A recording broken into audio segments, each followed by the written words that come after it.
Greetings, everybody. Thank you so much for joining this webinar series called Moving Toward Learning Centered.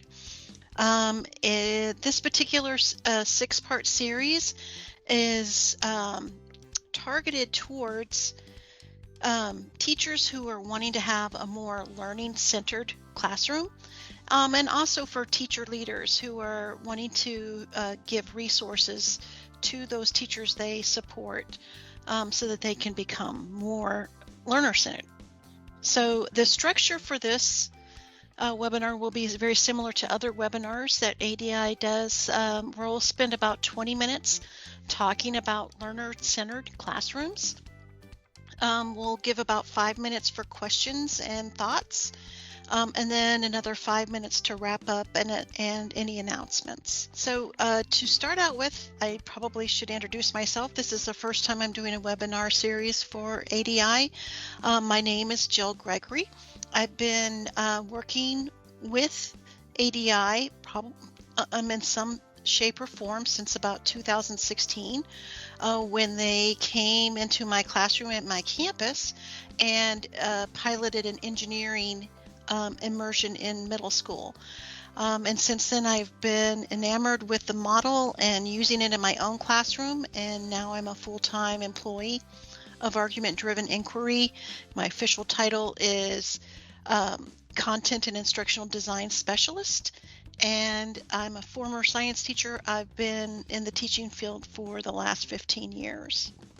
So again, the title of this particular webinar is Moving Towards Learner-Centered, and so it probably would be a great place to start with a definition of what is a learner-centered classroom. And so as I was trying to compile what that means to me and doing the research, it was very hard to come up with one very succinct definition. So I have two paragraphs, so I'm going to read this with you. In a learner-centered classroom, the student is an active partner in learner-centered classrooms, as learning is student-driven by student choice. Students typically work in collaborative groups to make sense of a topic of study. While this is going on, both teachers and students are having conversations, sharing thoughts, asking questions, as well as giving and receiving feedback. So a lot to take in, but the most important things in a learner-centered, we have active learning occurring. The teacher is acting as a facilitator. Students most likely are working in groups. They're sharing their ideas as well as sharing their thinking. Lots of questions are being asked. It's not necessarily a quiet environment. It's a bit of a noisy classroom, and there's continual feedback happening. And then to add on to that definition, in these types of classrooms, students are empowered and therefore more engaged and motivated as they're taking ownership of their learning. They develop critical thinking skills and problem-solving abilities and learn to work collaboratively with peers, resulting in improved academic outcomes and increased long-term retention of knowledge. So again, bullet points are: we have higher engagement, higher motivation. Students have ownership of their learning. They're developing some of those soft skills we know they're going to need as they become adults. We see improved academic outcomes, and they have a better retention of the knowledge that they acquire. So if we compare it to teacher-centered, I just made this quick little chart. So this is just a comparison chart. In teacher-centered, the teacher is a focus. They have the information and they are transferring it from them to the student. In learner-centered, the learner is a focus. They are constructing knowledge by gathering and synthesizing information or sense-making. In teacher-centered, the learners are passively acquiring this information. Sometimes we call that sit and get. In contrast, under learner-centered, learners are actively involved in learning by doing. In teacher-centered, learners are typically working independently. In contrast, for learner-centered, teams are usually together and working in groups and collaborating as they're making sense of something. In teacher-centered, the teacher is often standing in front of the classroom, directing all of the conversation and discussion. In contrast, in learner-centered classrooms, the teacher is acting as a facilitator, moving from group to group. Not just moving, but they're checking in, they're having discussions, asking questions, and then giving feedback to those teams.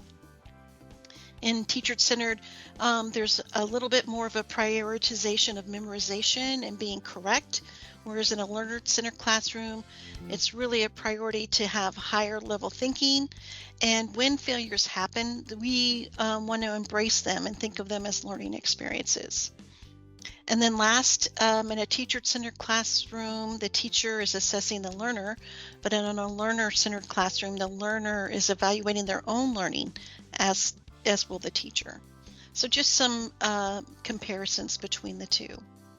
So one of the ways that when we're talking about learner-centered classrooms, these two phrases come up. In teacher-centered classrooms, it's sort of the sage on the stage. Whereas in learner-centered classrooms, you're considered, the teacher is, a guide on the side. So the question is, if learner-centered classrooms are better, then why do teacher-centered classrooms still exist? And this is something I see a lot of prevalence in having teacher-centered classrooms. And so that question, why are there still teacher-centered classrooms, especially in science? And so over conversations I've had with other teachers and other educators, and as well as responses that I had myself, these were some of the most common things that came up. That's how it's been done traditionally. We're just going to keep doing it that way. Oftentimes, maybe the new teachers have those new practices, but they are coming in and they have so much to learn. The learning curve is so steep for new teachers. They have to learn all of the processes that are related to that campus. And so they, following whatever established teachers do, makes the most sense because it's a system that they can duplicate in their own classrooms. A lot of teachers that have been around for a while might say, I've been doing it that way for decades and I'm not changing now. It's also, this is what I said, it's a scary step to give away that control to students. This is also me, I'm working so hard already. Where am I going to get the extra time to figure out how to make my classroom a learner-centered classroom? Change is hard. And what happens if my students don't learn? So these are all valid responses to why we still see a prevalence of teacher-centered classrooms.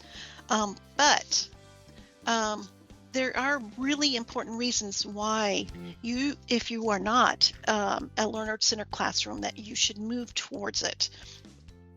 And they come from this book, which is a framework for kindergarten through 12 science education practices, cross-cutting concepts, and core ideas. So this was sort of the beginning of the NGSS, and just science educators coming together to come up with what are some of the best practices that we should see in our classrooms.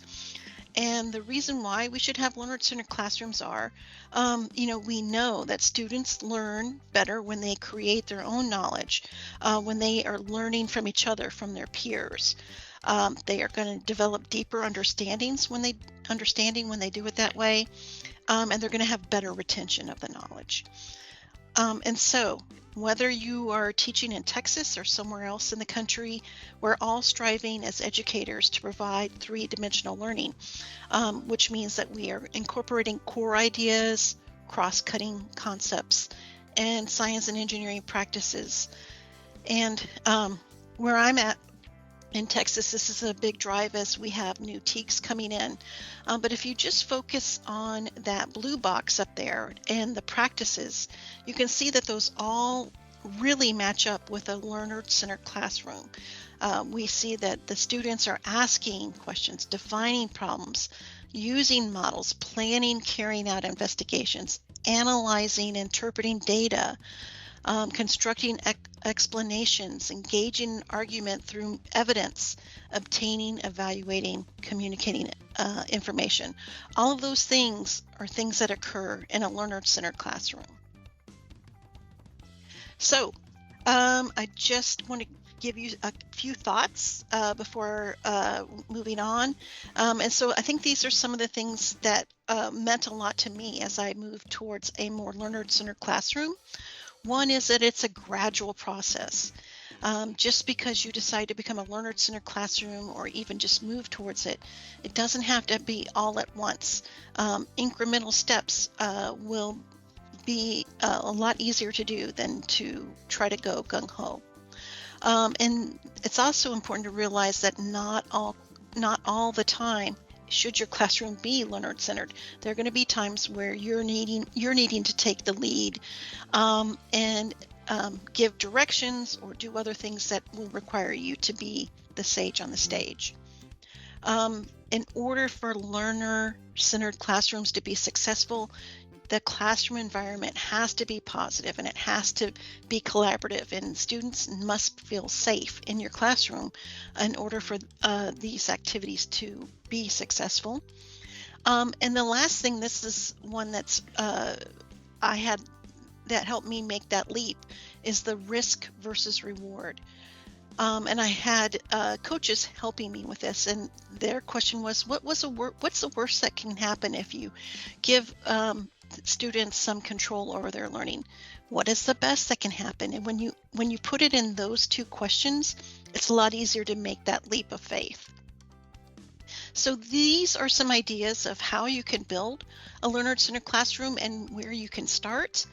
And so this is sort of my checklist I came up with. You need to ensure that you have a safe and positive classroom environment. It's really important to start small. Just choose one project or one lab and start there. It's important that you have planned thoroughly beforehand, such as answering these questions. What do you want the students to know and be able to do by the end of that investigation or project? What are the steps along the way?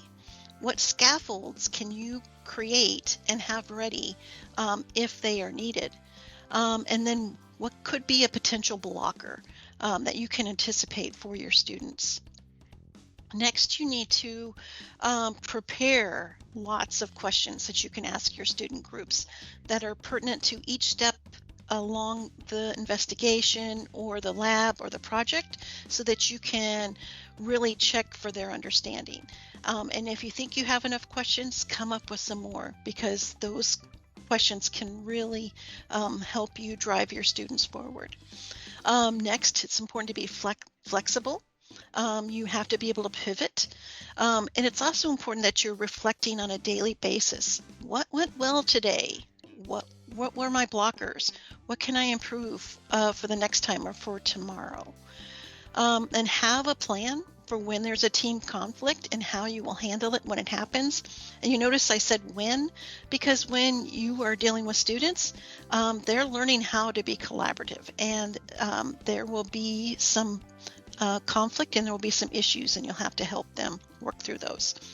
And then the last thing I have on the list is to encourage a growth mindset while helping the students determine what is the product of their learning, giving them that agency. And then where might you start?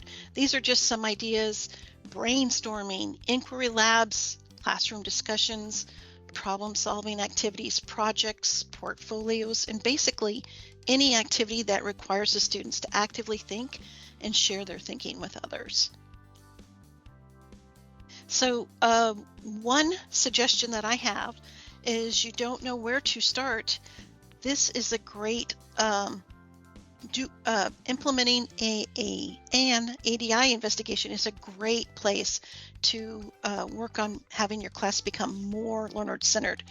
And the reason being is, in this 7-stage model, students are asking questions, they're defining problems, they're developing models, They're planning and carrying out investigations. They're constructing explanations. They're arguing from evidence. They're evaluating and communicating information. They're doing all of those things that are so student-centered. I would highly recommend that this is a great place to start if you haven't done an ADI investigation. So, observations that I made once I started doing more learner-centered activities, I saw my students were actively learning. They were learning more than what I was expecting them to learn. They were so engaged and so motivated by what they were doing because they had agency. I developed stronger relationships with them because instead of being the sage on the stage, I was having more and more conversations with them. So those stronger relationships helped move us further along academically. They had ownership of their learning as well as ownership of the classroom.